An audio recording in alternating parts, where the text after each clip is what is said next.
David Goss and Ziggy Schmidt here for MajorLeagueSoccer.com in Toyota Stadium in Frisco, Texas for a championship game. An afternoon with two games coming up here at the big stadium as these two teams face off against each other for the first time in this competition. Tigres coming out of Mexico facing off against NYCFC. NYCFC beating San Jose in the semifinals 2-0 to get to this point. On the flip side, Tigres taking care of the Philadelphia Union in their semifinal game to reach this championship as well. It should be a good one. These have been two of the most impressive sides we've seen so far. Ziggy, coming into this one, we've talked a lot over the course of this week. We've watched a lot of soccer. Tigres was aggressive. They showed Philly things that they hadn't really seen before in the last game. For NYCFC, they're the youngest team in this competition. Their roster overall, their starting lineup even younger, a number of their 2002 players starting, and they're a team that likes to dominate possession. What are you looking forward to in this one? Well, it's going to be a fun game because obviously NYCFC, I'm going to confuse that, is one of the younger teams. So, you know, how they do, it's a big challenge for them. What Tigres did in the last game when they played the Union is they basically, you know, went a little bit easy for the first 10 minutes or so, tried to figure out what was going on, and then as they figured out what was going on, then they really went after them, and then they confused the Union. So I'm curious to see how long that feeling out period is going to go for Tigres in this game, you know, but they definitely want to get a feel for what NYFC is going to be all about. NYCFC in their first ever run at the Generation Adidas Cup, of course. The club in just their third year of existence in Major League Soccer. The academy taking a little while to come together, but obviously they've done very well very early as they come out here and chance for a championship in their first run at this level. A great run down the side from Reyna to start this game. Sands picks up the ball in the middle, looking to get a shot away, and Tigres scrambles it. Coleman Kim, one of three additions to the starting lineup coming out of this one, which we'll get for you in just a moment. In that central midfield role, he'll allow Giovanni Reyna to play as more of a false nine rather than a central midfielder in this one. Now floated over the top from Tigres. And a very fast start by NYCFC. They went at it right away, ended up with a pretty good chance. I think you got to call that a chance, even though a shot didn't come from it. You know, they did a really good job of opening up Tigres down the flank. For Tigres, it'll be Alan Flores once again in goal. Ivan Porras at right back, who came in as a substitute for an injury in the last game. Otherwise, the starting lineup exactly the same as what Philly saw. Cesar Jimenez and Eric Monsiavis at the center back pairing. Jose Ontiveros at left back. A four-man midfield with Cesar Hernandez as the holding midfielder. Adrian Garza, the attacking midfielder. On the right side, Jair Martinez. On the left side, Jesus Garza. And up top, Miguel Rodriguez, number 212, had 2 goals against Philadelphia, and his partner, Patrick Vendrikovsky, will be alongside him up top.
That they played in that second half is the exact same lineup that comes out here today.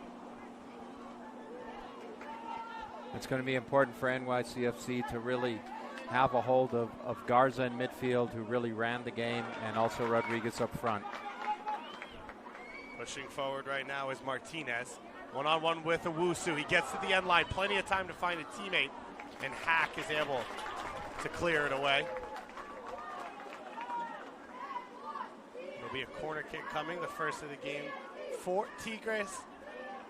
The Liga MX Youth Academy out of Monterrey, Mexico, actually bust their way up here. One of the biggest cities, close-ish to the Texas border. That's still a long bus ride, though. I don't care how close it is. A left-footed cross played in, headed away. The top of the box, Hernandez's shot. Now Porras looking to keep it alive. He's able to Garza. Garza coming in, puts it over the top and into the hands of Penedronta. He takes out his own player there. This Tigres side, the senior side, reigning champions in Mexico. They're looking to be on their way potentially to a CONCACAF Champions League as well. Ziggy, from what you've seen here over the last few days from all of the Liga MX sides of what they've brought, what have you seen? What have you been impressed by? Well, obviously there's the individual flair that you see in some of the players, which is really impressive. They've all pretty much played in a 4-4-2. That's been pretty consistent amongst all the teams, but there's moments in every game when you see them really go after you and press. And even in this game right now, Tigres has come out and is really trying to press defensively, is trying to push up, put pressure on them, not allow them to build their game from the back. Hack looking to play it out. NYCFC has led their division in passing throughout this competition. They've stuck to their dogma and their style. Now a chance for Tigres to push forward, as Ziggy said, press high once again. Almost falls in the middle there. Jesus Garza out wide, able to beat the first defender and play it in. On the flip side for NYCFC, their head coach Matt Pilkington mentioned that Patrick Vieira FaceTimed with the team just a couple minutes ago. The whole first team watching this game, they play very similar to the first team. When you're building that academy, so you've had the chance to build an academy for an expansion team. Do you implement one style down the board? Is that when you're looking for players to try and fill in, or you're just trying to fill the academy first and try and create some sort of foundation? No, I think you want to make sure that philosophically you're on the same page. For me, it's less so, and you've got an attack here from Tigres. Tigres charging down the right side. Shot taken, but it's wide of that far post. So for me, to answer that, for me, it's a little bit less about what are the numbers. Are you playing 3 in the back, 4 in the back, how many in midfield? It's your philosophy of play, and the philosophy of play that, he's established there now with the club and with the first team is that we're going to play out of pressure, we're going to control the ball, we're going to keep possession, we're going to build through the thirds of the field, and so that's what this team is trying to do. Tigres right now is giving them a lot of problems because they're not letting a possession team have a lot of possession, and that's one way to create problems for them. But they're a team that's going to believe in their way of playing, and they're going to continue to do that. Sands picks up the ball. Left midfielder, twin brother of James Sands, who spent a part of the preseason with the first team. Started the game down in Ecuador for Patrick Vieira's side as this ball's played in, still alive in the box and finally cleared by Tigres. Trying to get out to that wing. Jesus Garza losing possession. Alexi Morel, who came on as a substitute in the last game out in that wide right midfield back in the game. It's a turnover now. And Garza looking out wide. Vendrakovsky now on the ball. He's got a couple of goals already in this tournament. Him and Miguel Rodriguez gave Philadelphia a lot of trouble up top as a duo in the last game.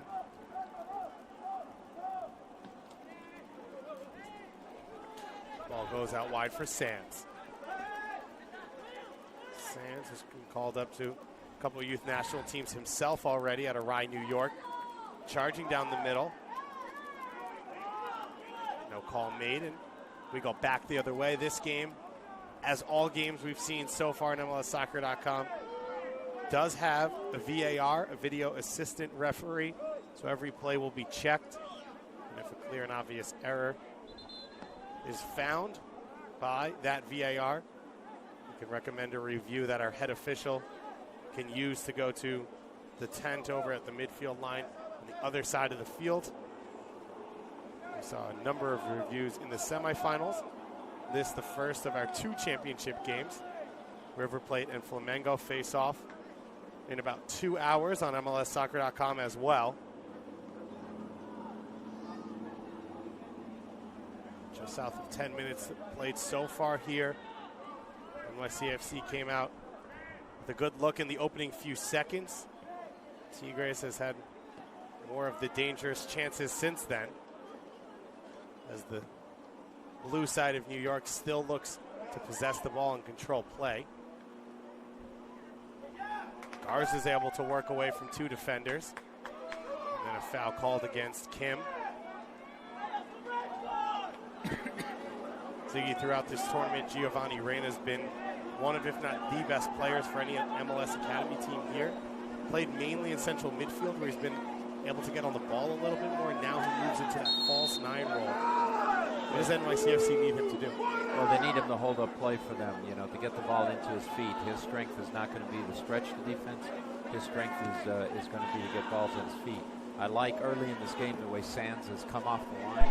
He hasn't been stuck to the line. He's finding the gap sometimes between the outside back and the center back. And then Reyna's in there as well.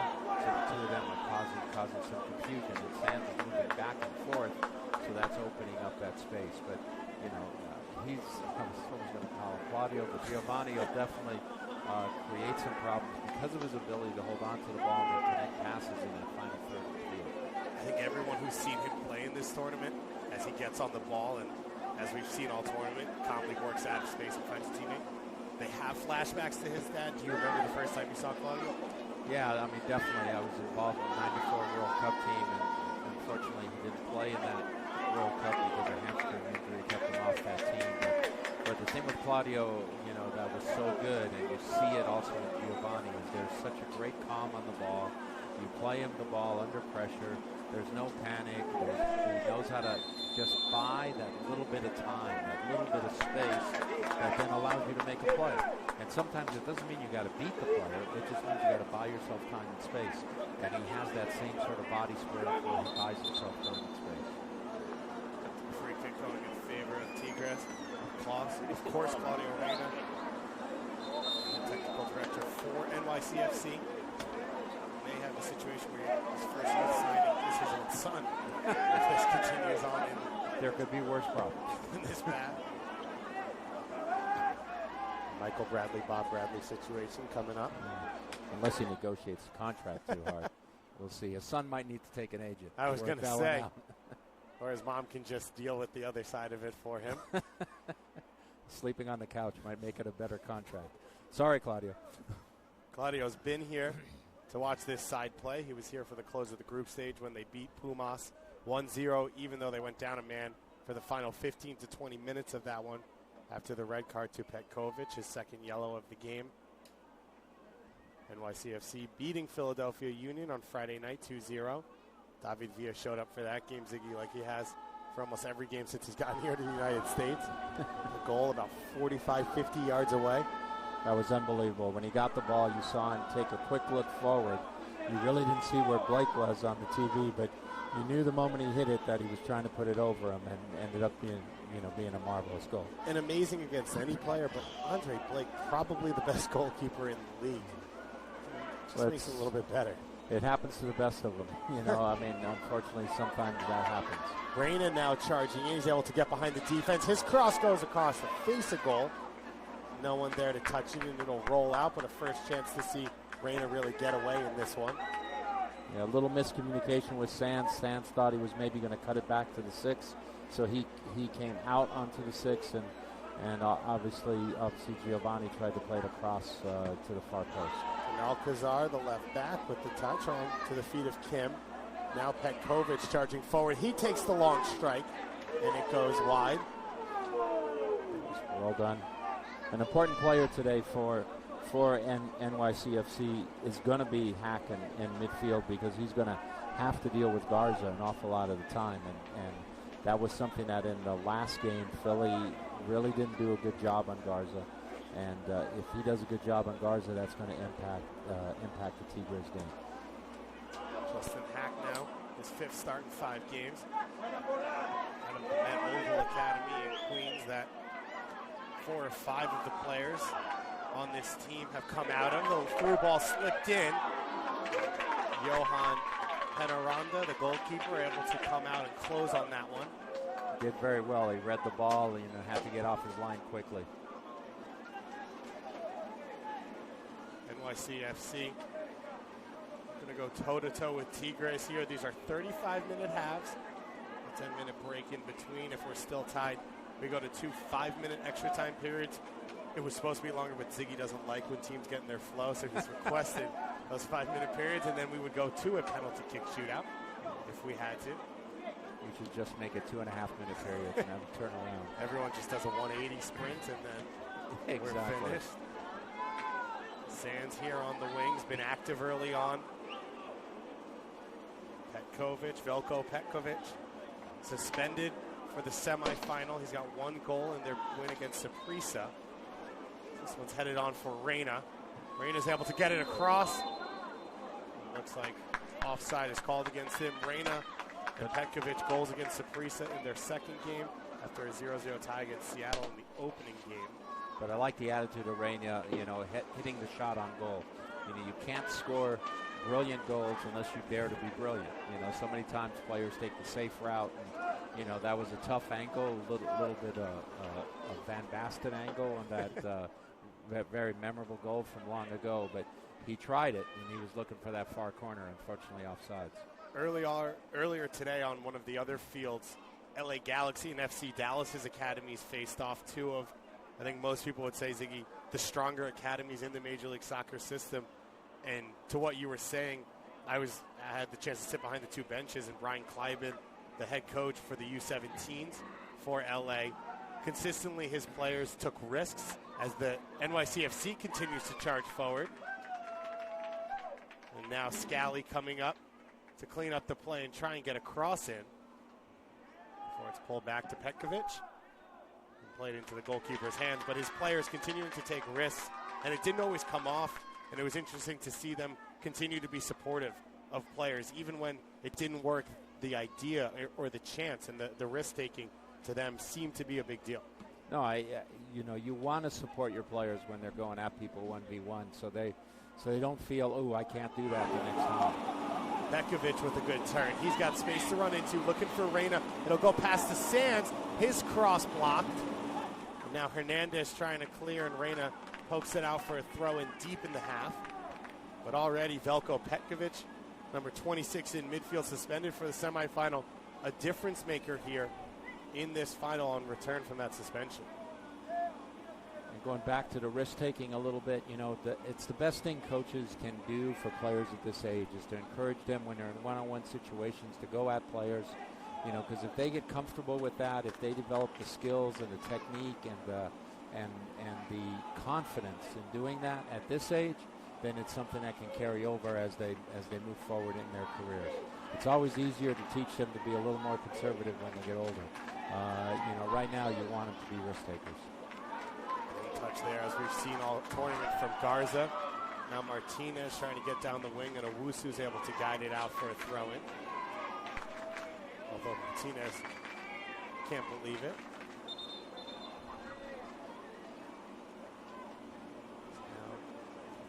Now Benalcazar has to come back to take it. Benalcazar, along with Joe Scally and Coleman Kim, Giovanni Reyna, Will Sands, have all played U15, U16 boys national team for the USA.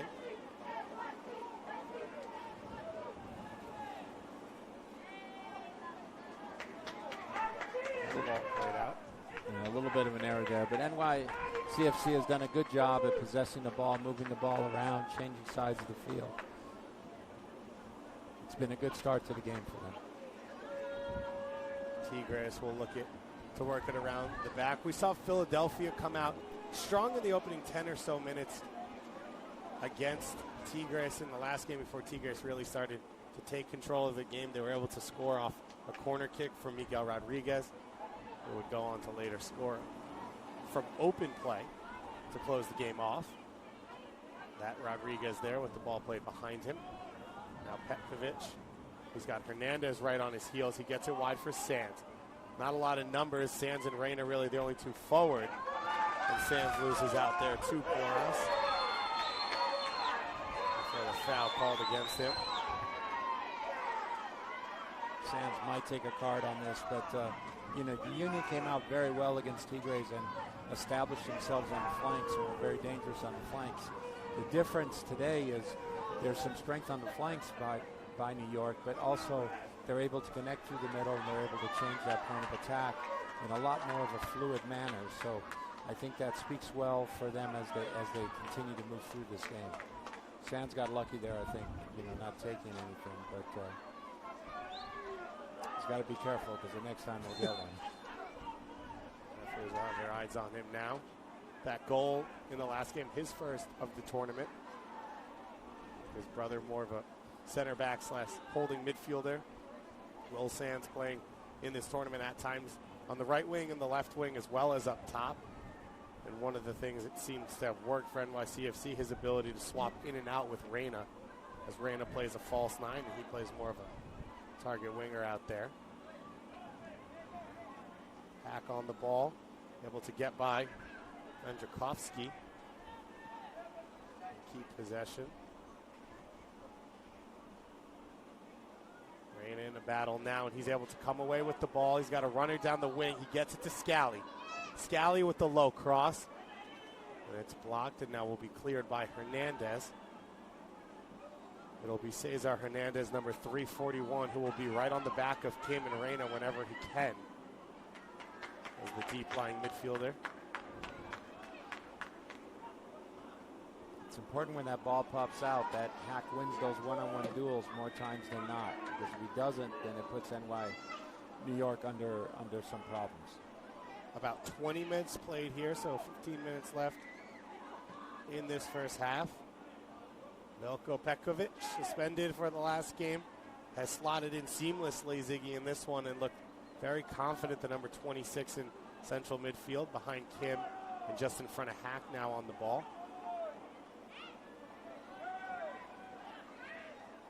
As NYCFC has a chance to push numbers in to the attacking half.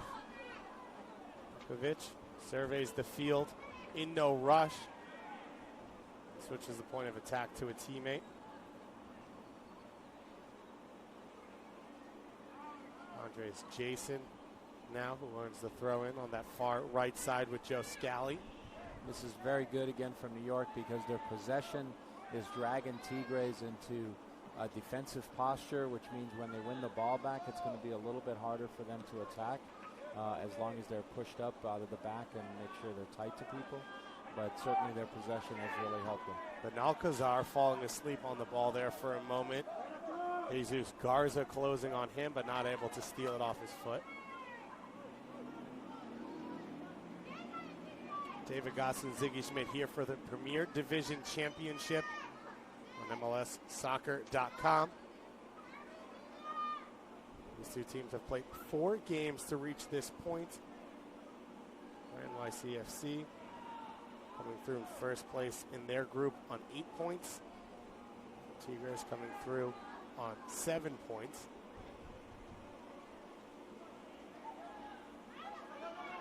Tackle made by Citron. Now Owusu turns the corner. He's got Rodriguez chasing him. He's able to get it to a teammate. Now Kim finds some space. He goes wide left for Benalcazar coming forward from left back. The cross towards the far post and too high for Reyna. Cross was a little off, but the timing of the outside backs coming forward has been very good, from both sides, And if you can get that on the left and the right, and again, Sands creates the space by getting inside. But the timing of the outside backs coming forward has been very good for New York. Our head official for this one, Tim Ford. His assistants, Joshua Hames and Art Arustaman. And our fourth official, Matt Franz. here at Toyota Stadium. The Dallas Cup going on at the same time.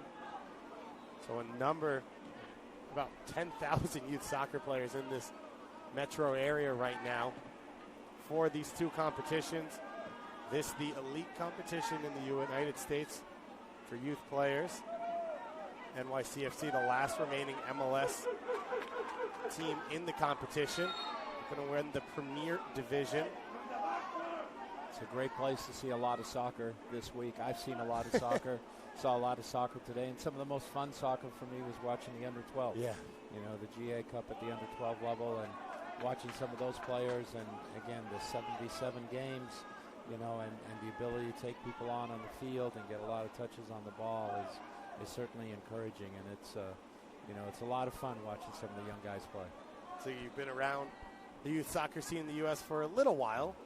What you see right now, what you're seeing from teams this week, what you're seeing from academies around the league, how does it compare, and where does it stand for where you want it to be and where it used to be? Well, you always want it to be better. You know, we're always looking forward, but you really need to look back, because when you look back, you understand that we've really come a long way, and it's gotten so much better. The depth of the player pool is so much greater, and as we move forward, I think you're going to hone better and better, if you want to call it star players or guys with special qualities. But, you know, you got such a deep pool now. You got so many kids involved in the game. It's being conducted in a very first-rate manner, professional manner, in the approach and the coaching and everything, that it can do nothing but continue to improve. As we've seen all tournament, NYCFC dominating possession in this one, 57-43. They've completed 61 passes. The Tigres is 37. Now, throughout the tournament, that's been big for NYC, but we see this Tigres team as a team that can hit on the counter. They really only need one or two passes, one or two touches to go from a turnover to a goal. And again, this is the thing we talked about the other day. This is where the experience comes. You know, Tigres doesn't have as much possession, but you don't see them getting nervous as a team or worried about that. What a touch from Reyna to open up play. Sands coming down the wing. Porras looking to close on him. Sands gets to the end line. Save made. Alan Flores, whether it was a cross or a shot, he's able to make the save. As Reyna goes sliding into the goal. I hope Reyna didn't hurt himself, as he got caught up in the net and fell there. So he might have hurt his shoulder. But it was a great run by Sands. He needed to slip it maybe a step sooner. But I certainly hope that Reyna isn't hurt. Sands making the run down the line, and he tried to cut it back across the goal, and Flores was able to make that save, and now a free kick will go. So it looked like Coleman took a shot in the face. And the trainer's coming out for New York now to take a look at Reyna. He definitely doesn't want to come off the field.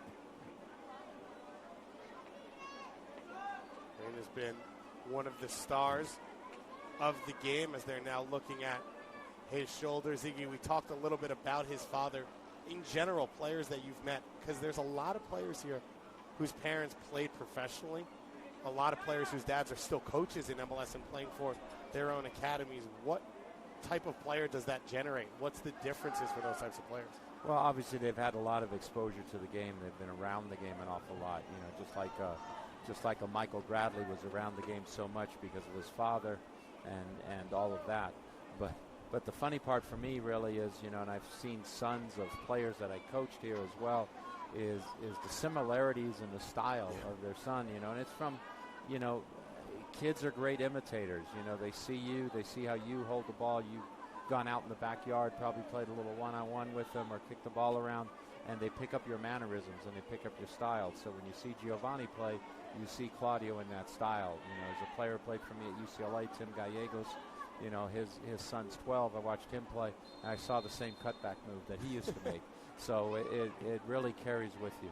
Petkovic blasts this one over the top. You had a chance to coach both your brother, I believe, and your son in your career. What's that experience like? It's difficult at times. You know, with my brother, he was 10 years younger.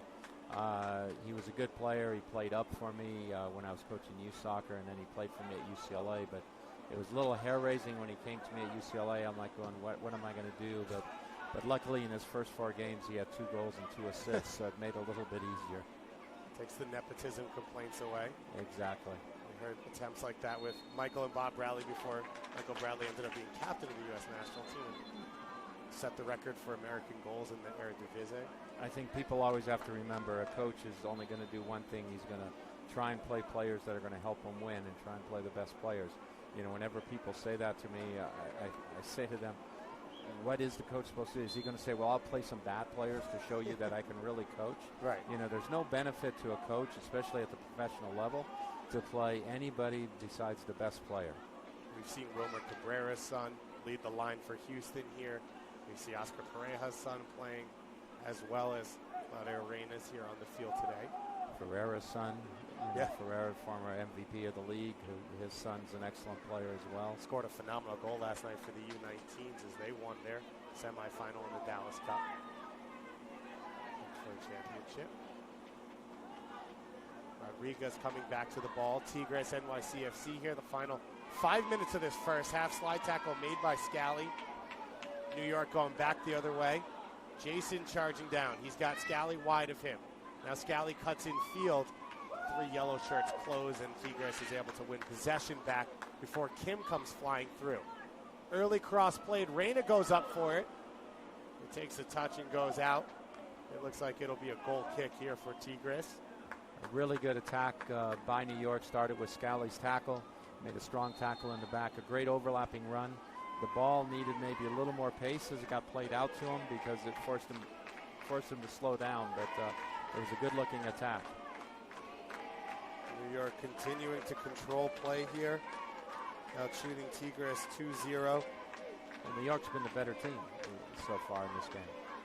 You know, Tigres had the first maybe 5, 6, 10 minutes, and after that, New York has really settled in. Well, one of the things we talked about playing in tight games last week or 2 days ago on the semifinals broadcast, but we've been out on these fields and so many times MLS teams have controlled play and then been trailing by 1 goal, and these teams still learning how to close down and take advantage of their opportunities.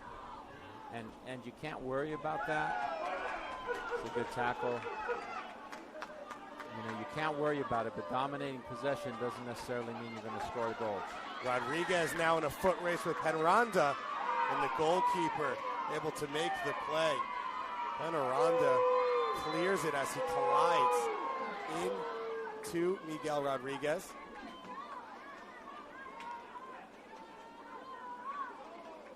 Penaranda did well coming off his line there. His timing, I thought, was good. He read it. It looked a little dangerous, but he did a good job. First work he's had in a little bit as the Tigres fans come to life here at Toyota Stadium. Jesus Garza with the cross.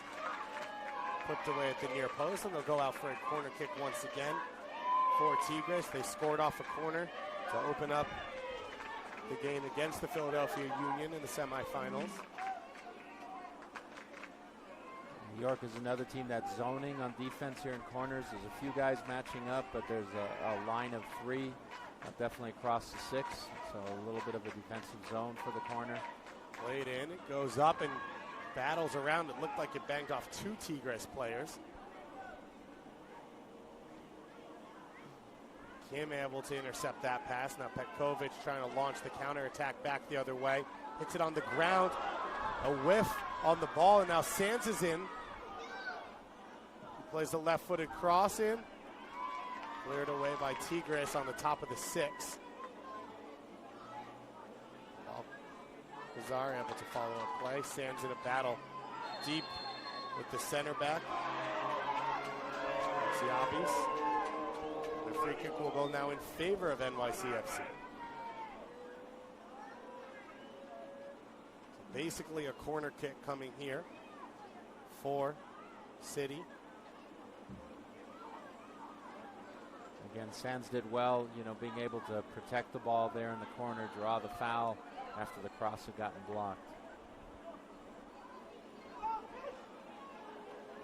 NYCFC just 2 teams in their academy right now. They'll add another 4 in this off season, but their lone older team here looking for a championship in the Premier Division as Reyna clips this one in. It's headed down on the far post and wide.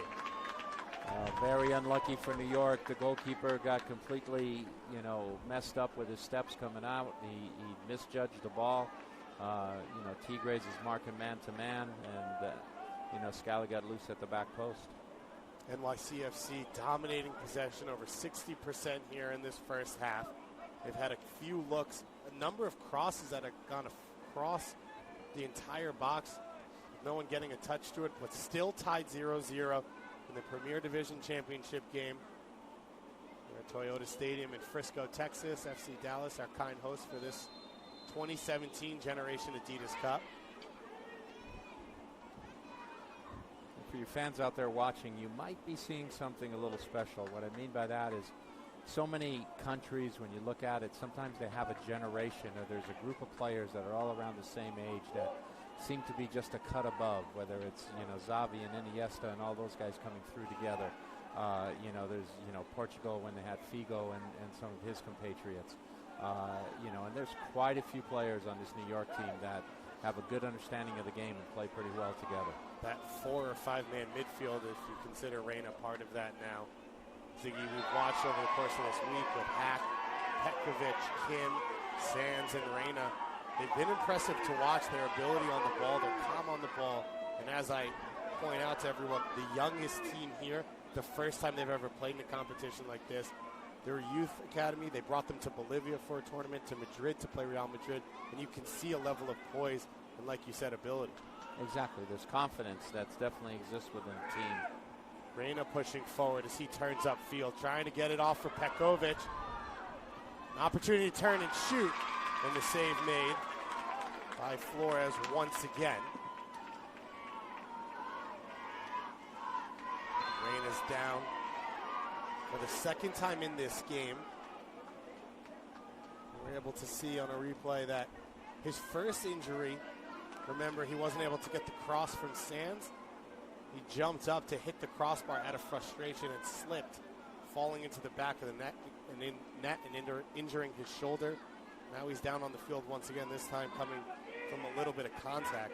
Ziggy, when you started saying that, I was worried you were going to tell us that Tigres is the second coming and that Mexico's going to win a World Cup, as you started to say every once in a while. You have a generation. But there's been a number of talented players out here. Who's impressed you from the MLS teams that you've had a chance to watch over these 2-3 days? There's different players that have impressed me, and being very honest, I will get the names later. I can't give you the names now, and that's just because it's a habit I formed a long time ago when I was scouting and when I was coaching UCLA. Is I would watch games and I wouldn't write down the names. I'd write down the numbers and I would contact the coaches afterwards, because sometimes you as a scout, you look at players and teams, and what ends up happening is they give you a name and say, well, here's a good player, and your eyes gravitate towards that. And I'd rather be unbiased and watch it and walk away and say, I like this guy, who are those guys? And sometimes it is the big names, but sometimes it's not the big name. But for me, I feel more comfortable. So right now, I can't give you any names. I could give you numbers. I thought the number 10 at Houston was very good. I thought the number 10 in San Jose was very good, and some others. But we have halftime now. Well, we hope that there will be a player or two with it walking away with the golden boot or a silver ball out of this game, as we are headed for a champion no matter what. NYCFC locked in with Tigres at 0-0 here entering halftime.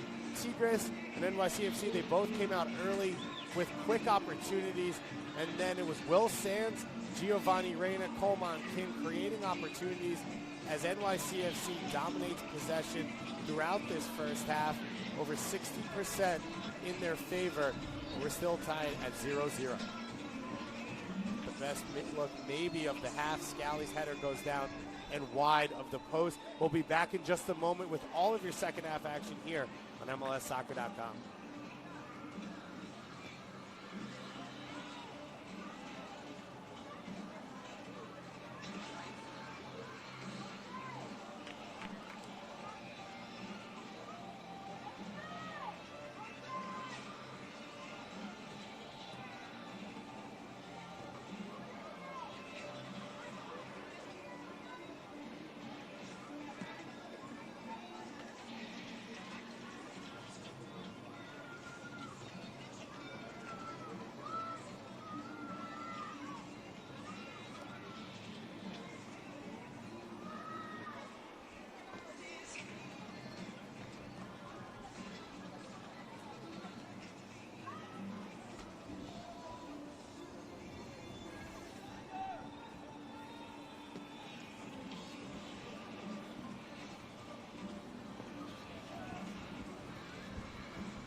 two teams are out and ready to go. 35 minutes left to try and decide a champion in the premier division of the 2017 Generation Adidas Cup competition.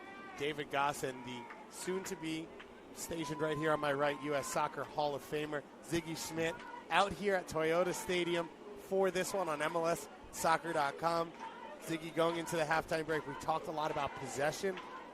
NYCFC over 62% possession in that first half, but still tied at 0-0. No, and they've got to continue to hold on to the ball because it's the hallmark of their game, and it's what identifies them. But the key thing is to not get caught. So while you're keeping possession, you got to make sure that the guys who are staying and are holding are in good defensive positions so they don't leave players open from Tigres and give them a chance to run a good counter. And but they've got to keep possession because that's their trademark, that's their hallmark. Tigres coming out of Monterrey in northern Mexico. Their city rivals Monterrey at this tournament as well. They went out to the Philadelphia Union in the group stage. Tigres beat the Philadelphia Union in the semifinal to get here to the final. NYCFC themselves opening up with a 0-0 draw and a penalty kick tiebreaker for 2 points against Seattle in the opening game. They then knocked off Saprissa 2-0 and then a 1-0 win against Pumas in the final game of the group stage. They scored about 35 seconds into the second half against Pumas to get the win. Looks like that won't go the same way in this one. Tigres is able to earn a corner kick. Their way all the way up the field. Off that one, our head official Tim Ford with his two assistants Joshua Hames, Art Arustamain, and our fourth official Matt Franz. Got to make sure they keep an eye on Rodriguez here, and that's why he sneaks in like he did on the Union. Number 2-1-2. Center forward for them. Vendrikovsky in the box as well. It's won by Kim at the near post. Knocked down again by Tigres in the box. Hernandez clips the ball back in. And Kwaku Owusu lets it fly.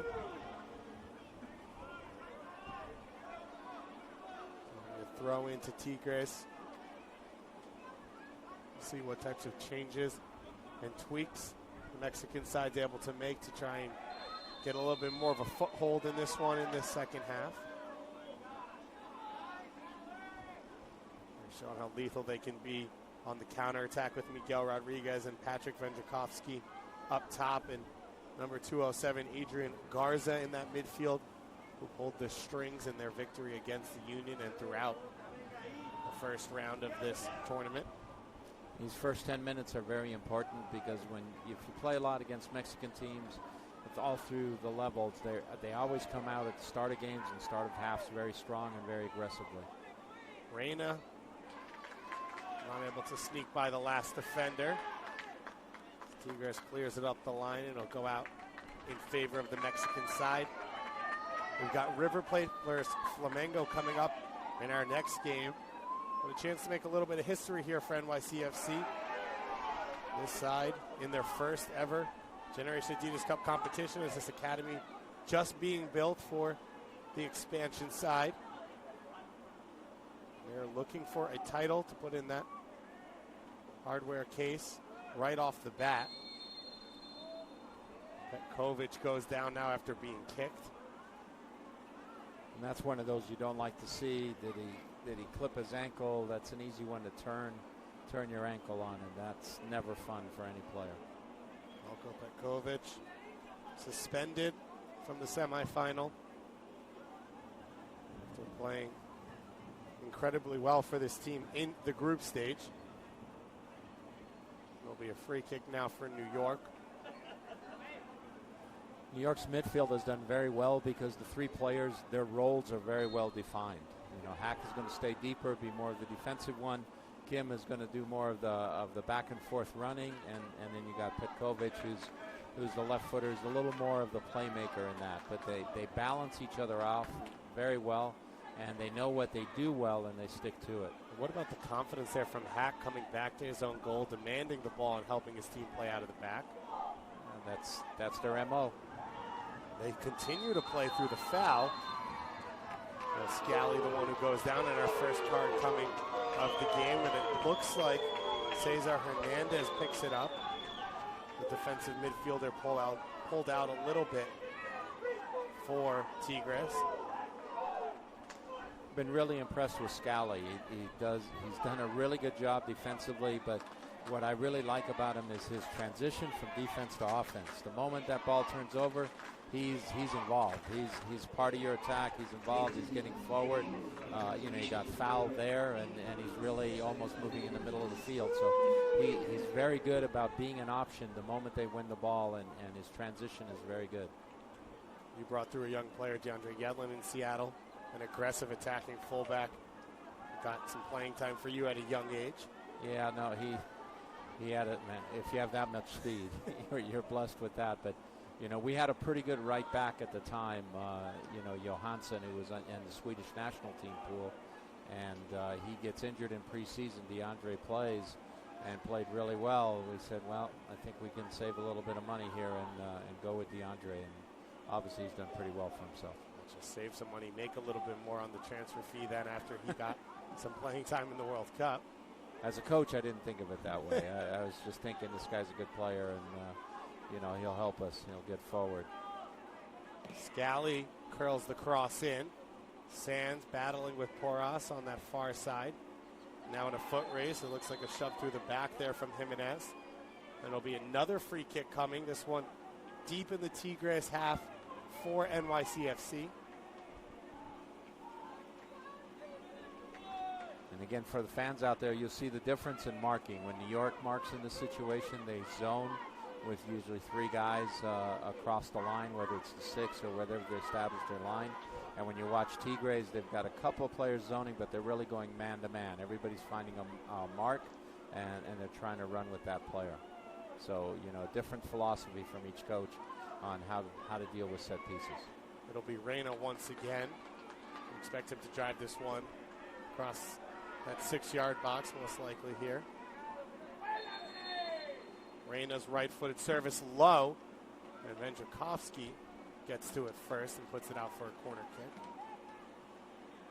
And Tigres has 2 subs ready, but like most coaches, you generally don't like to sub on corner kicks when you're defending them, because you don't want to mess up anybody's assignments or duties at that crucial moment. Reyna with the right-footed service. It's headed away by Tigres again.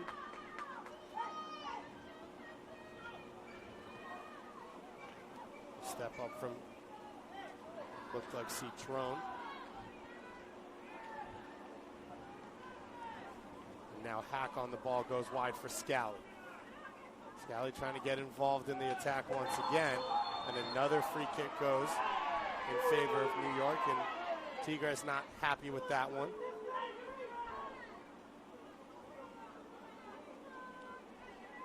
Hope it doesn't slow Scally down, because he's been really good at getting forward, but they're struggling dealing with them, and that's the reason that they're committing these late fouls.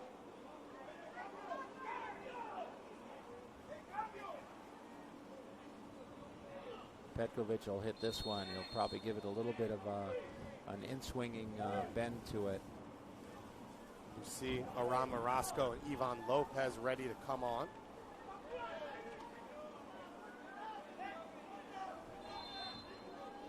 But we'll have the free kick taken first. Left-footed from Petkovic. On that top of the 6, headed away. Now Owusu curls a second ball in. Flores out to punch it. Sands gets a touch past the defender. He rips a shot, and it's blocked by Hernandez and out. Started with an excellent free kick, a really good ball to the far post, and New York was able to continue to apply the pressure. Again, I've said it a couple of times today already. I've been very impressed with their composure and their awareness to make sure that when they're attacking, that when the ball turns over, they're tight to people. So it'll be Reyna to take. A flood right now of set pieces for New York. Can they make one of them count against this young Tigres side? As now they will finally make their substitutions. Lopez and Orozco spending a couple minutes waiting there on the side.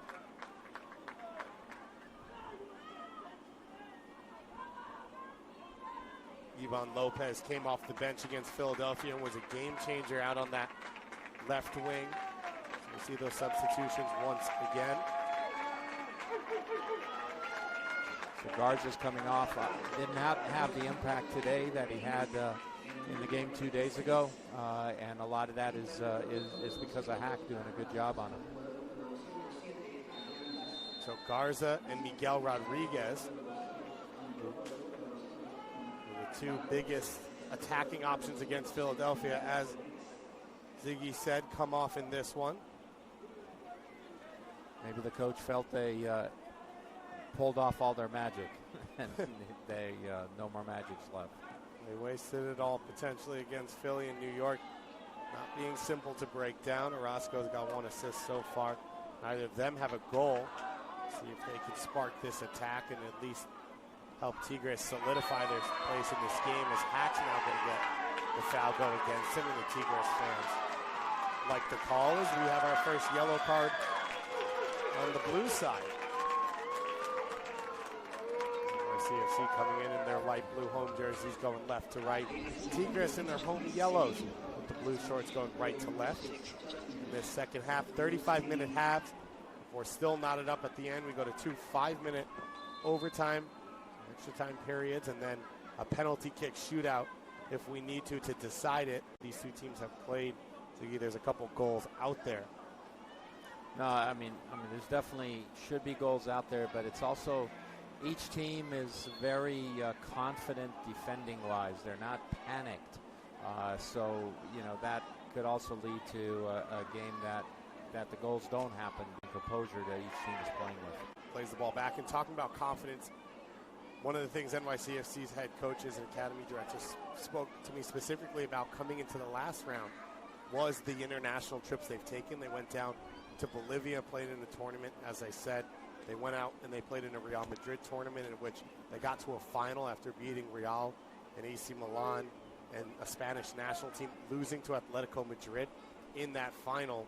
How much does the international exposure for young players really matter? How much does it change the way that they play or see the game?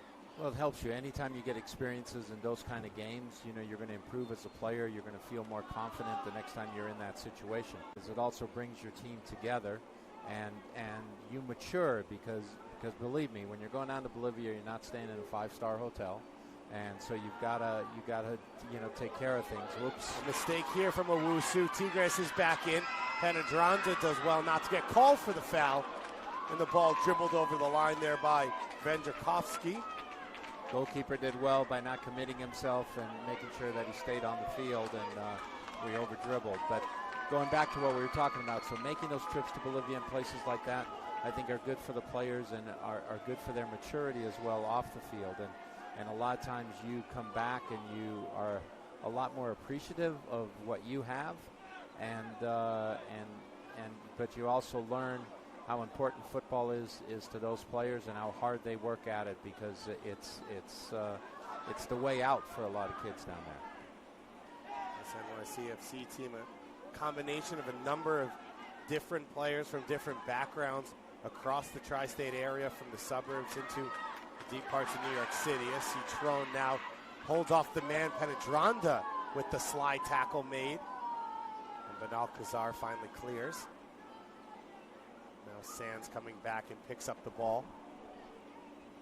Trying to work out of some tight space. Benalcazar forced into the turnover. And Garza going back the other way. It's cleared off of him, and Owusu's able to push it away before it crosses the line. It's a really important phase right now for New York. They're hanging on a little bit, so they've got to sort of go through these patches. The thing about our sport, as you watch this again on the replay, great opportunity, goalkeeper does well, and he saves it off the line. But what's important in our sport of soccer is every team's going to have some moments, and you've got to keep them off the board when they have their moments, and you want to get on the board when you have yours. And right now is a phase of the game where Tigres is dominating, so it's very important that New York keeps them off the board during this period of domination, because it'll turn around again, and New York will get themselves back into the game. Owusu with a mistake that led to a potential breakaway for Tigres. Vendrakovsky dribbling over the line. And Andrandes had to come out, make a slide tackle as well as that save there. And Tigres, their high pressure really starting to cause problems as New York continues to try and play in possession out of the back. Mistake from Alcazar. Now New York's turn to try and press high with some numbers. Tigres bypassed the midfield with the long ball down the wing. For that ball into the feet of the striker. As it looks like Citron goes to ground, and a free kick now will go for Tigres. As you're watching out there, understand these guys have played a lot of soccer. So some of the technical breakdowns right now is a little bit by fatigue. But when you also get fatigued, you start to make some mental mistakes. And, right now in the back for New York, Owusu has gotten caught a couple of times. Misreading it, even that one, he stepped and he normally wins that ball, and he was just a tad bit late. And that's maybe a little bit fatigue related because they've played a lot of soccer. Free kick comes in over the top, easily handled for NYCFC. This is the 5th game in 8 days for these two sides. But as I mentioned, just 35-minute halves, so only 70-minute games, not the full 90s. They have to go down here in the heat.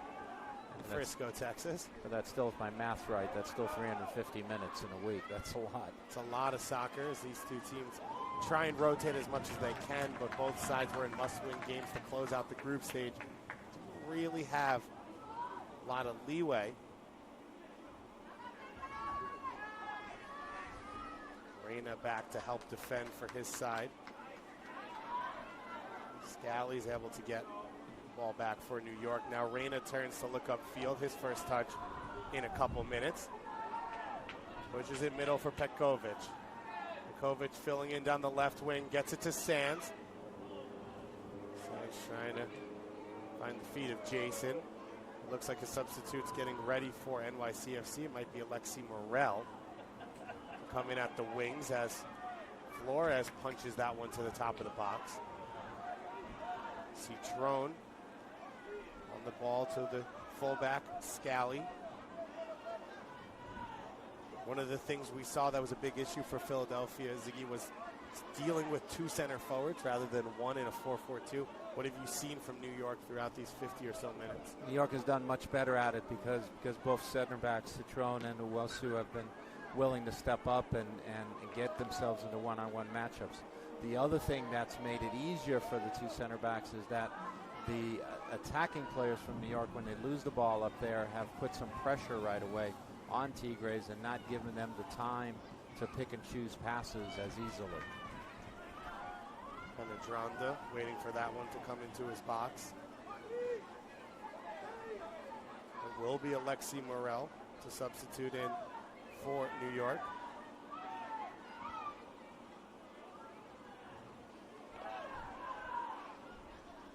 As Reyna now sprays it wide to the left. Not hit hard enough. Reyna's starting to drop in midfield, looking for the ball. He hasn't seen enough of it up front. Tigres like to play out in the open field. They're getting down this left wing. Vendrakovsky on the ball. He curls his shot. And it's wide and high. Just looking a little while for the forward. It's a good look for him. He's obviously very confident coming in on his right foot and was very happy with the angle. That's not the first time he's been in that position when he's playing, and you can tell that's something he's very comfortable doing. Morel coming on just the second time as a substitute as he started the other 3 games in this competition. He comes on for Andres Jason at right midfield. Actually, he goes out to the left-hand side, and Sands comes across to the right. So a chance for this coaching staff to throw a few wrinkles in to this NYCFC formation. Sands started at right midfield against Pumas in the 3rd game. Starting at center forward in the opening game against Seattle. Left midfield here, or left forward here. Kovic with a mistake in midfield. Garza looking to launch the attack the other way. Hernandez had made the run from midfield. Vendrakovsky couldn't find him. looking for a free kick in favor of their side and finally called for Tigres. So about 15 minutes left to play here in the second half. It's been much more even, Ziggy, you'd have to say, than the first half. NYCFC dominating most of that play, still not getting the goal. Tigres has been probably the stronger side throughout this second period. No, definitely. Tigres has been the better team here. They started quickly, fell out of it a little bit, but then are now back into it. So this is, again, a very important phase for New York to manage and get through. Ivan Lopez has his hand up off the end of that NYCFC defensive line. It gets floated to that far post, so Wusu wins the initial header. And Hernandez's shot is over and wide of that far right post. And one of the main things for New York right now is Reina needs to see more of the ball, and they're not getting him the ball in the high position, so he's coming into midfield and in off the line, so they have a presence in the middle as well. But they've got to figure out a way that they can get the ball into Reina because he's such an important part of their team. NYCFC, of course, qualifying out of the Eastern Division of the three divisions in the Generation Adidas Cup. They fell 3-1 to Atlanta in qualifying. Otherwise, they would have been going to the Champions Division. They also lost to Orlando 5-2 earlier in qualifying. I mentioned how young this team is. The last 6 or 7 months, a lot of these players have grown, allowing them maybe to compete at a higher level now. And I have to say, Ziggy, I think the last game and a half for NYCFC is the most impressive performance I've seen from any MLS side out here. No, I think they've done well. You know, there've been some good games. The Galaxy Dallas game was a good game today between two MLS sides. But you know, the age of New York, that they're a little bit younger. You know, and they've got guys who are, you know, out here and are, you know, closer to 15 than they are to 17. You know, if you remember yourself and you have kids at that age, there's massive differences that occur in 6 months physically for those kids. Scally gets taken down from behind by Vendrikovsky. The free kick called, no card given, just one yellow card to either side so far in this one. Cesar Hernandez, a central midfielder, and Justin Hack as well, both picking one up.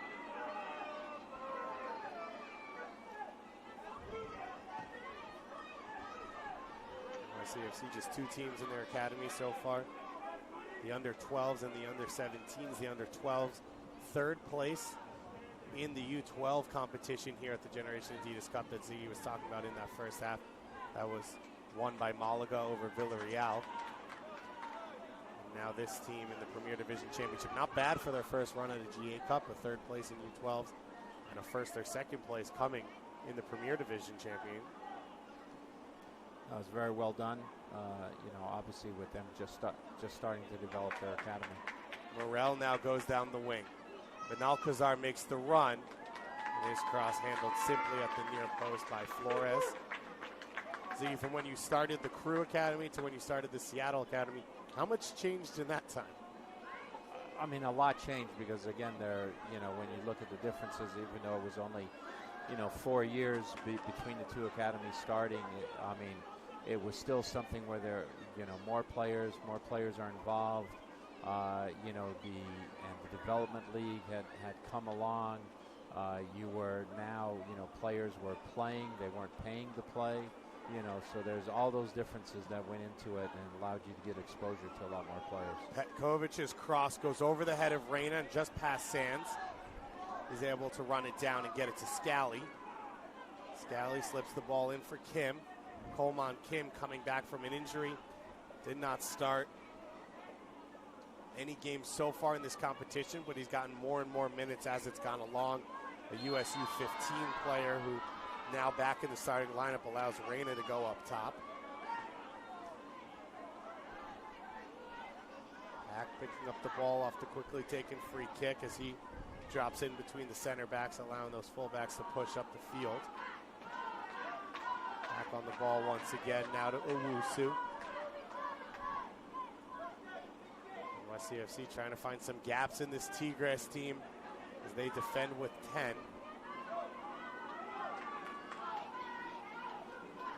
NYCFC has to be a little careful here in their positioning in case that ball turns over. Owusu beats one. He loses on the tackle to Martinez, and Hack can't slide in and get it. And Penedranda, all the way out of his goal, almost to midfield, picks up that ball and plays the pass to the feet of Petkovic. And it's a good thing that Penedranda was paying attention, or else that could have been a breakaway. And I'd said just a moment earlier, they got to be careful because their defensive positioning was not very good as they were keeping possession. And that's something that they have been very good about this game. That's one of the few times that they got themselves caught into a bad situation as they're supporting their attack. We've seen Penedranda be aggressive off his line throughout the game. When you play a possession style like they play and you push your outside backs high, you know, the goalkeeper has to be part of your defense, has to be connected to your back line, and he's got to play more aggressively. You look at Neuer and Bayern Munich, and you look at some of the other goalkeepers that you've seen now that definitely can play off their line and be comfortable. You know, the best example really in MLS is probably Nick Raimondo, who's the best goalkeeper with his feet. On top of being one of the funniest guys I know, by the way. I'll give a shout out to Nick.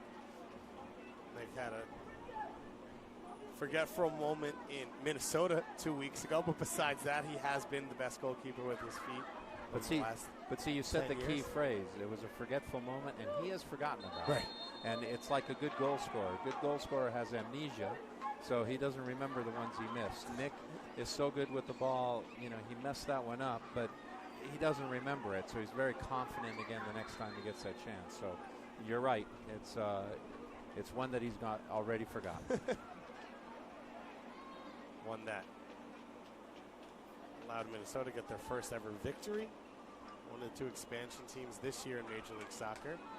Atlanta United here at the Generation Adidas Cup in the Champions Division, as I said, beating NYCFC there.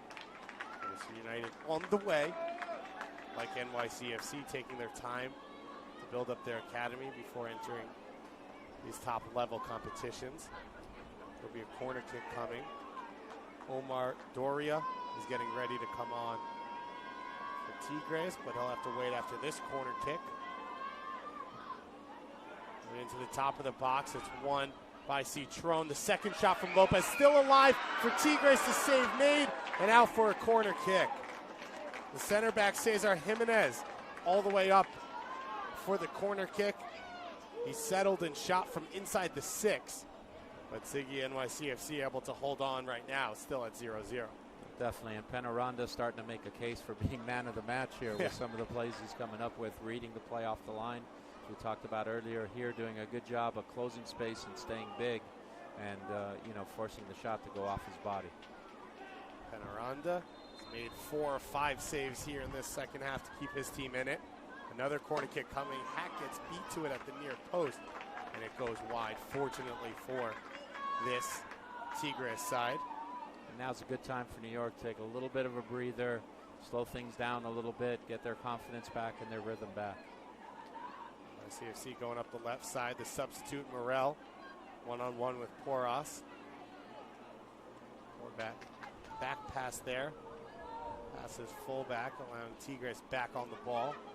We're in the final 7 or 8 minutes of this second half. We could be headed to extra time. It was all NYCFC first half. It's been mainly Tigres here in the second half. Can either team take advantage and score the goal that'll see them lift the trophy down here? As the crowd hears the announcement, that'll be 2 5-minute extra time periods and then a penalty kick shootout if we make it to that far. Lopez, the substitute, curls his shot wide of the near post. A little bit of a missed header in midfield and almost a chance for Tigres coming the other way. But again, this is a critical moment of the game. There's 6 minutes to go roughly, and New York's got to reestablish their possession. But more so than that, they just got to reestablish their confidence themselves. Not change their game at this point. The flick on from Reyna for Morel. Morel trying to get to the end line before he gets closed down. Poras does. Morel still keeps the ball. A second chance at it. He finds Reyna. Reyna trying to flick it back for Petkovic. And it's turned over and cleared out by Tigres, and Owusu pushes it out for a Tigres throw-in. I don't know who else they have. Owusu looks a little tired to me. You know, if I was a coach, maybe I'd be concerned. But again, I don't know the player. You know, he works with the player every day, so he knows exactly what he's capable of. But he looks a little fatigued right now. Yaya Bakayoko, who's got one start in this game, on the bench. Tigres now charging with numbers. An offside called. Tim Ford seeing his linesman and NYCFC dodging maybe another bullet here. Ziggy, as you said, this team really starting to tire, and it seems like Tigres is targeting that right side of the NYCFC, or the left side, excuse me, of the NYCFC attack. No, definitely. And that's where, as a coach, you take a deep sigh of relief. You know, you're happy that the flag went up, and at least the other guys were attentive to keeping a good back line. Thrown back. It was masterful at times from NYCFC in the first half, controlling possession, that three-man midfield for the Citizens, along with Reyna up top and Sands out wide. Look calm and composed, controlling space, moving the ball around. Just haven't seen those opportunities, as Tigres seems like has just been a little bit more aggressive, quicker to close down in this second half. They've kept most of the play in the NYCFC defensive half. No, definitely. And if you look at Petkovic and Reyna and Sands, they've had so many fewer touches this half than they had in the first. But here's a corner kick, so maybe here's an opportunity. And all anyone talks about here is teaching players to adjust and recognize moments in the game. And these young players getting a great lesson so far in this one. NYCFC looking for a breakthrough goal. They've got Watch Owusu here. Can he lose his marker? heavy numbers in the box. A low corner kick from Reyna. And now New York, a little bit of danger as they go back towards their own goal.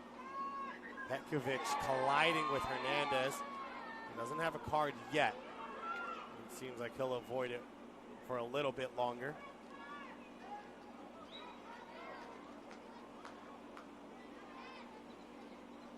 We've already seen two substitutes. Tigres, one for NYCFC. Each team allowed 5 in this competition. Only 18 players rostering for the games. So a chance to rotate around and let a lot of players get some experience, as well as try and keep those legs fresh, as Ziggy said.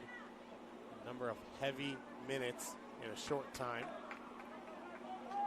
Tigres' willingness to bring on more subs, probably a reflection that they're a little more confident in the depth of their team.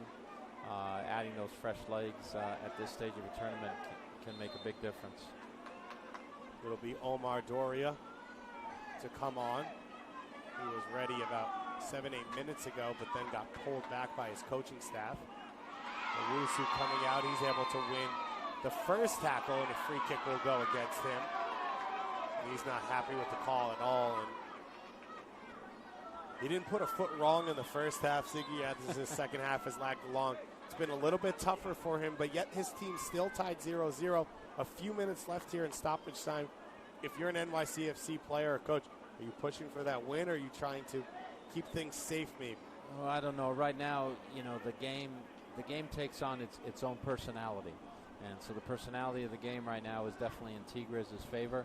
And they're the ones that are on the front foot and are attacking. So you're really more or less in whatever you want to call it, a little bit of a code red, and trying to make sure that it doesn't break down for you. And you're maybe thinking, well, let's get into overtime. I can have a few words, calm the boys down, and we see how it goes. But again, as we talked the other day, this is also where, you know, who's got the leadership on the field, who's the one who's going to calm the team down, who's going to get the team back into their rhythm of play. But New York definitely looks like a more tired team, but they still have players that are capable of some individual brilliance, which sometimes when your team gets tired, you know, that's what you're looking for. But they still have Sands, they still have Reyna, still have Petkovic. There's guys who can maybe turn the game on an individual play. So the substitution made by Tigres, Benjakovsky, who came off on the near side on your camera, is not the substitute. He came off for a little bit of treatment as Omar Doria finally gets in. Gets down that end line. Cross comes in for Tigres, and it misses everyone. It looks like Jesus Garza is the man who made way.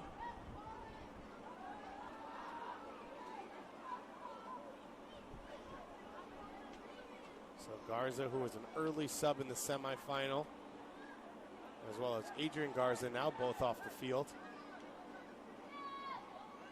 Trone looking for a teammate. A foot race between Martinez and Owusu. Owusu's able to win it. Petrikowski can't keep possession. Shot comes in. Save made by Penaranda. Almost a critical mistake there, not dealing with the danger, not getting it out. Ball still alive for Tigres. Benalcazar over defending. It comes in. The header, it's just over the crossbar. Almost the stoppage time winner there from Ivan Lopez. And now definitely, as the coach of New York, you're saying, okay, blow the whistle. Let's go to overtime. Right now we need to sort of regroup, get off our feet for a second or two. No board at midfield for these games, so the coaches are told how much stoppage time there'll be. It's not flashed up for the players to see, as Reyna now looks to hold on to the ball for his team. He pushes forward. He beats two defenders. Giovanni Reyna with the shot, saved. Reyna looking for a stoppage time winner for his team in the championship, and his cross blocked out for a corner kick. Ziggy, you talked about stepping up, leading, wanting the ball. We're wanting the ball, leading, but we also talked about special players. That's what special players do. Your team's hanging on, you're a little bit fatigued, but when you have individuals who can make a play on their own, who can create a goal on their own, as Reyna almost did there, that helps make the difference in tight games. Pekovic will take this one to the far post. It's over the head of Scally. He's not able to chase it down to keep it in. And that may be the last chance of the game for either side. As it will be, we get our whistle. We head to extra time for the second straight game here. New York Red Bulls in the Champions Division lost to Flamengo in penalty kicks in our last semifinal on Thursday. And here on Saturday, NYCFC against Tigres. NYCFC controlling the first half, ending the game still with 60% possession for them. On goal, they were outshot 8-7 by Tigres, but for shots on target, it was 3-2 in favor of NYCFC, as we see a couple of the chances of that second half. What's important here is New York was very good in the first half. There's the header that just goes wide.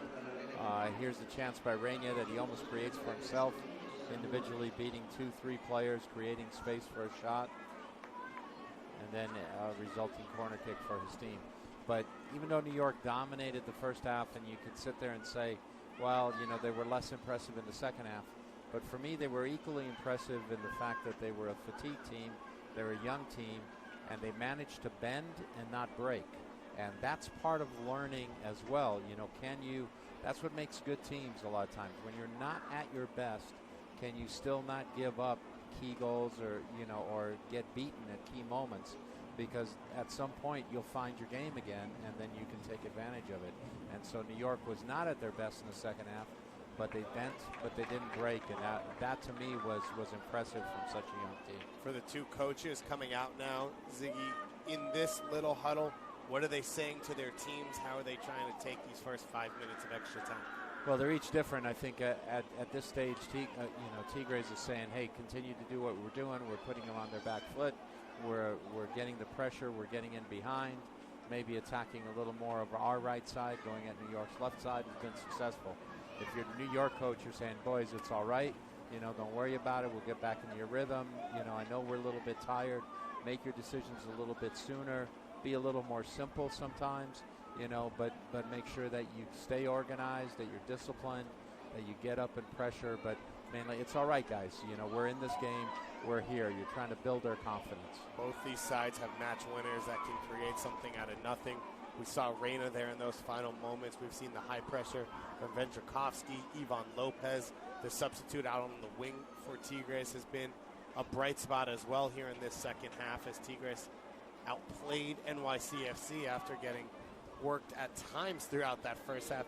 NYCFC, they have 188 completed passes. Tigres just 94. That's been the story of the tournament for NYC. But those passes coming in the middle third and final third felt like at the end in that second half were all coming in their own defensive third as they continued to try and play out of their back. Credit to this team, but struggled at times with Tigres pressure. No, they continued to try and play out of the back, but one of the stats that you really want to look at is completed passes for a team in the final third of the field, and because that's what represents your ability to pressure.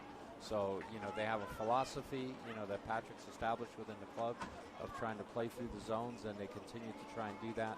In the first half, though, they were getting the ball forward and they were getting passes in the final third of the field, and that's what they got to try and get back to right now. NYCFC was using Will Sands as more of a forward, and Reyna was finding the game throughout the first half. Second half, those two struggled to get touches on the ball. As we kick off our first period of 5 minutes of extra time, we are on board for 10 more minutes of action here in the Premier Division Championship.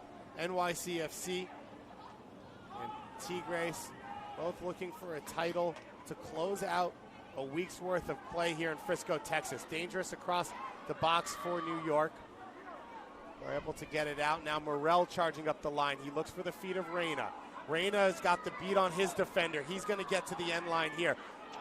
Taken down from behind and pointed to the spot immediately. And NYCFC's got a penalty kick coming. Great play by Reyna. He showed a great touch of speed. Some players look fast because of their running style. He's not a player that looks fast, but he's got a long stride, and once he turned on the jets there, he was too much basically for the Tigres defender to handle, who ended up having to clip him from behind. Tim Ford, our head official, makes the call this game with VAR. That play will be checked.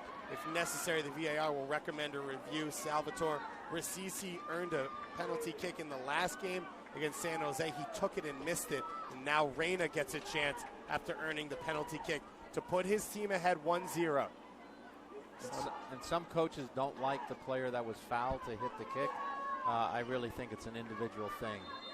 Giovanni Reyna steps to the spot and puts his team ahead in extra time of the Premier Division Championship. The son of the U.S. soccer legend, starting to build a legend of his own, and Reyna now with his second goal of the competition and his team leading 1-0. It was a well-taken penalty kick. It was a slow, methodical approach. Took his time, kept his eye on the goalkeeper. Once the goalkeeper committed to one side, he went the other way. But I'm sure he had a side picked out. But here's the run again. Here's the PK. He turns on the speed, gets clipped from behind. It's a PK. Well taken. Nothing about this kid, Ziggy, looks like a 14-year-old out there playing with mainly 17-year-olds, and he has dominated at times. He's shown that special spark, and we talked about leadership. He steps up in the end of regular time to almost win it, and in extra time he opens it up with the opening goal to put his team up 1-0. Exactly, and he's shown a great amount of maturity for his age. But then again, for me, it's always, there's not older, young players as good or bad players, and he's definitely a good player. Owusu wins a free kick for New York. Got about 2 more minutes to play here in this first period of extra time, and the two teams will swap sides. NYCFC finally has a lead to defend.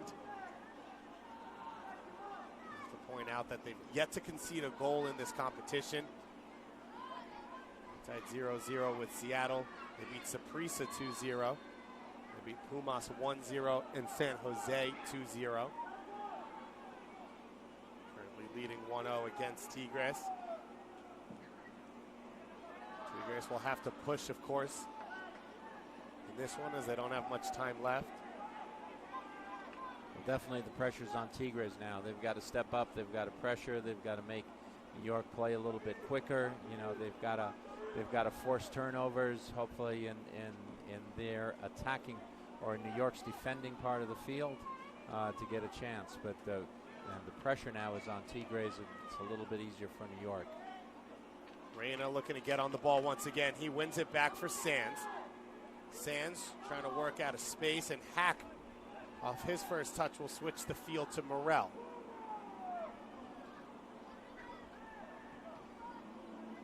Ball bouncing around. And Alcazar turns a throw in for his side.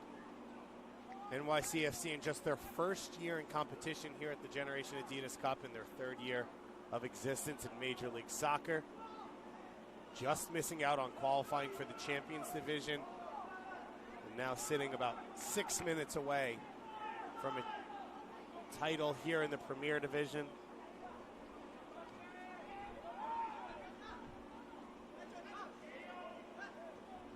Tigres is looking now to open the game up, stretch the game a little bit, but New York's dropped in. And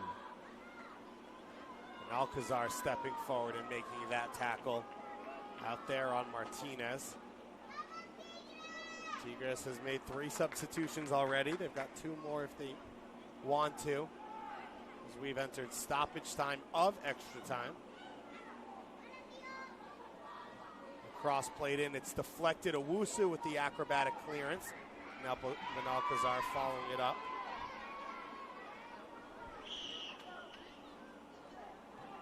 Another quick throw in here. Tigres has no time left to waste. They came out of the halftime locker room with a lot of energy. Started to really push the game at NYCFC. And this is where you don't mind the short 5-minute periods if you're the coach. You're saying, okay, let's end this thing. Let's turn around. Let's restart it, and, we'll get ourselves reorganized. Matt Pilkington, the head coach for this side for NYCFC, coming over after being the technical director of one of their affiliate clubs. Seems like a VAR and head official in communication, so a hold up for a moment here to take this one. Owusu, it looks like, will blast it long. Puts it right down the middle over the head of his team. And into the feet of Tigres. Vendrikovsky down the left channel. He's deemed offside in this one, and that'll be all for this opening period of extra time. These two teams now will swap real quickly, and we'll get back to the action. But Ziggy, 14-year-old Giovanni Reyna, son of Claudio Reyna. And, of course, he's going to have to deal with that name and that connection, but already in just a few years creating a legacy and a name of his own. Oh, definitely. And maybe playing up front is good for him because playing a different position than his dad played. But certainly the run he made, the speed that he showed, as I said, I thought was tremendous. Like I said, there's a lot of times you look at a player, and there's certain players whose running styles, their arms and legs are going, they look really, really fast. He's very smooth, but for sure I was impressed because he was a lot faster than I thought he was, and the way he turned that corner. And then it was great composure on the penalty kick, and he showed an awful lot of maturity there. Some coaches don't like to have the guy who was fouled take the kick, and I think it really depends. You got to know your player. Some players you allow that, and others maybe you don't allow that too. But he definitely took it very well and finished it. NYCFC about 5 minutes left to try and see this one out.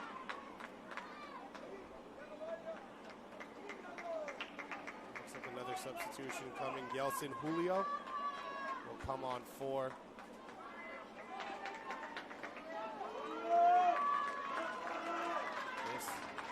I think next side. With this change, I think Tigres is going to go with 3 in the back, so they're bringing on another forward.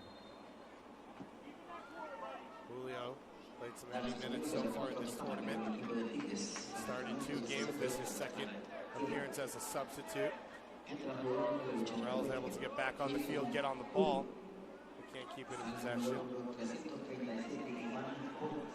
These Liga MX teams at this tournament, like all those clubs, they give their players numbers based on how close they are to the first team. As Hack blocks the first cross. Dorio with the second cross. It falls for Hernandez. His shot blocked. NYCFC closing down quickly here on the top of the 18. Well, they're going to have to withstand some pressure, stay composed here. Scally does a good job of stepping up and blocking that shot.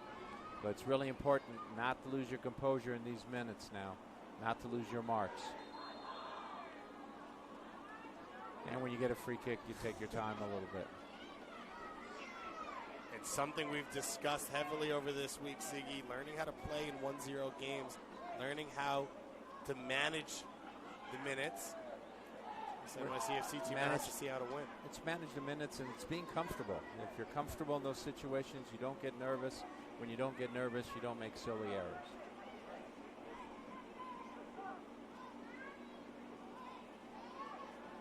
Hack rises up to win that header in midfield. Reyna now once again guiding a defender off. This time he does get called for the foul.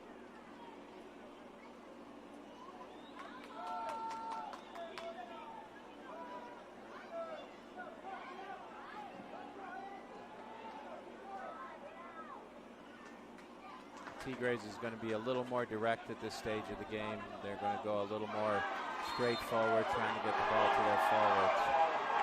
Tigres furious, that foul going against them. That's why they're fans. They always think every call should go for them. Ziggy, supporters.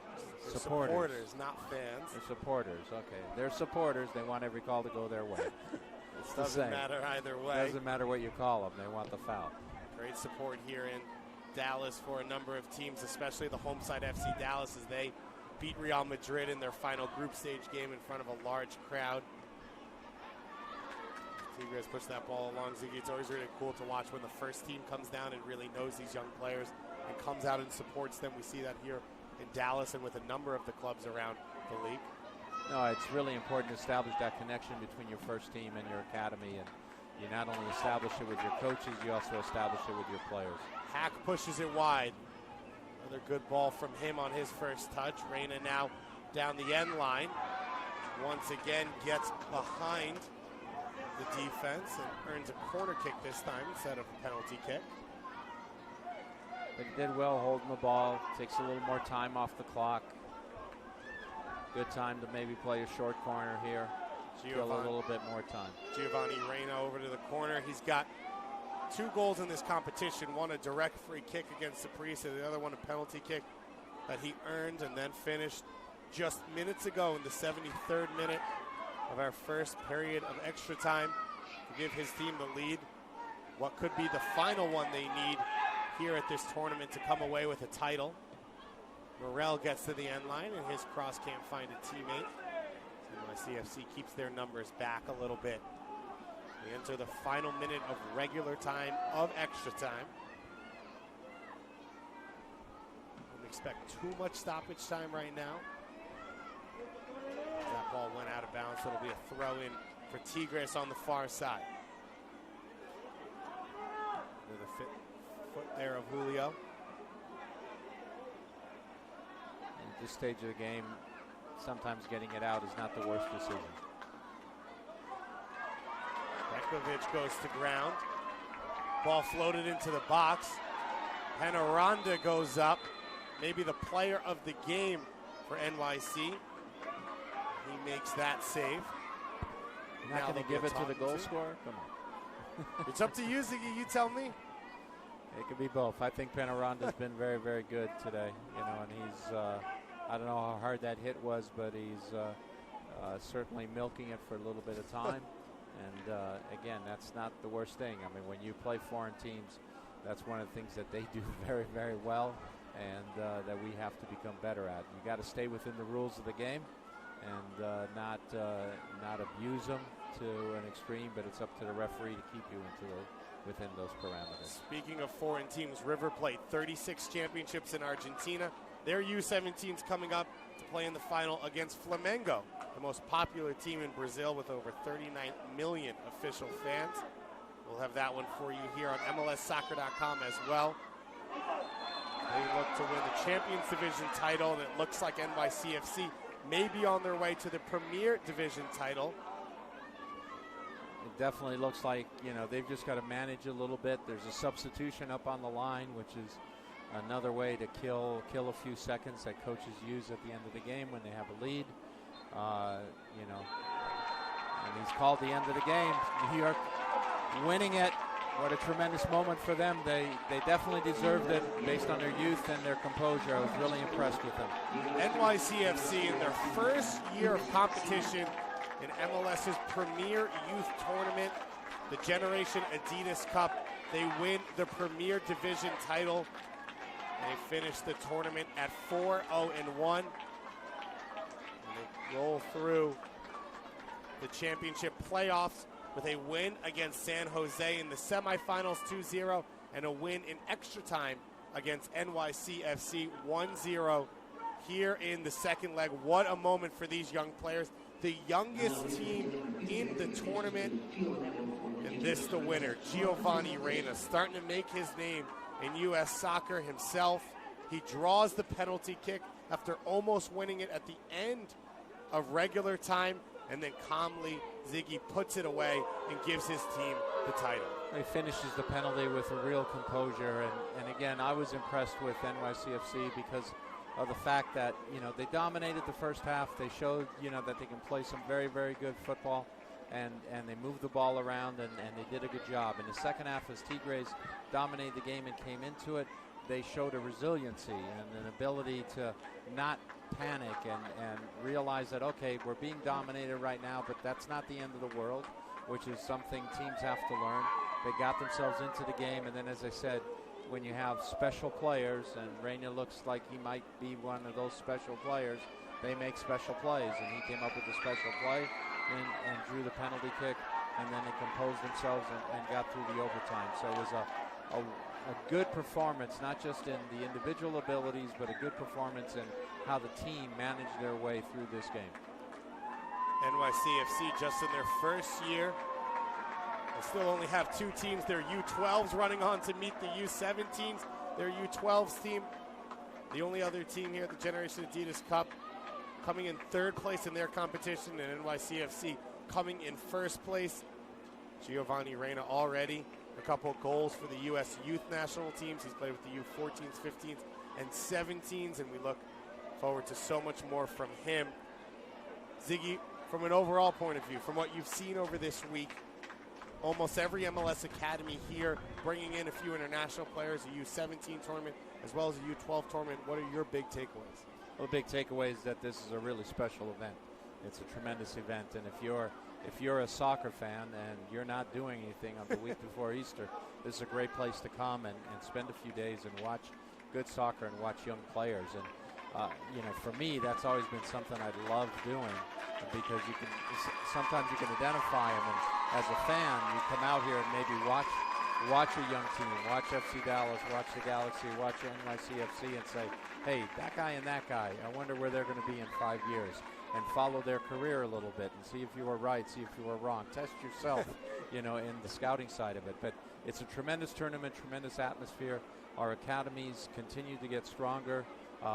It's a great showcase for the MLS academies, and it's something that you got to continue. And the depth of our player level has increased and grown tremendously. For this team, these young players, what comes next? What do the next 2-3 years look like? What should fans be watching out for? Well, you got to continue to grow, and as a club, you got to continue to put the players into the highest level that they can play at. So obviously, right now, a young man like Reyna, who's only 14, is playing at the under-17s, but he's comfortable there. He can play there. He doesn't need to drop back down into his age group. He needs to stay up at this level and play at this level. So you want players to make sure they move up and play at the highest level that they can play at. Not the highest level they can train at, not the highest level they can be subs at, but the highest level they can get regular playing time at. And I think that's something that you see changing in our academies as well, whereas early on it used to be very age determined. Now it's a lot more ability determined, which again accelerates the process of players being able to get to the next level. Alfonso Mondello, the head of MLS's competition department, awarding these two teams with a number of trophies, including the Golden Gloves, the Golden Boot, the best player of the tournament, and then the trophy for NYCFC in their first year of competition. As I said, they'll add 4 more teams to the 2 they already have to fill out their age groups. They'll be able to spread this team out probably to play 14-year-olds with their age, 15, 16, and 17. But as Ziggy said, with the success this team's had, you'd look for a lot of these players to play at the highest level possible. Very little surprise that Johan Penaranda, the goalkeeper for NYCFC, wins those golden gloves. He's awarded it by Raul, the former Real Madrid legend.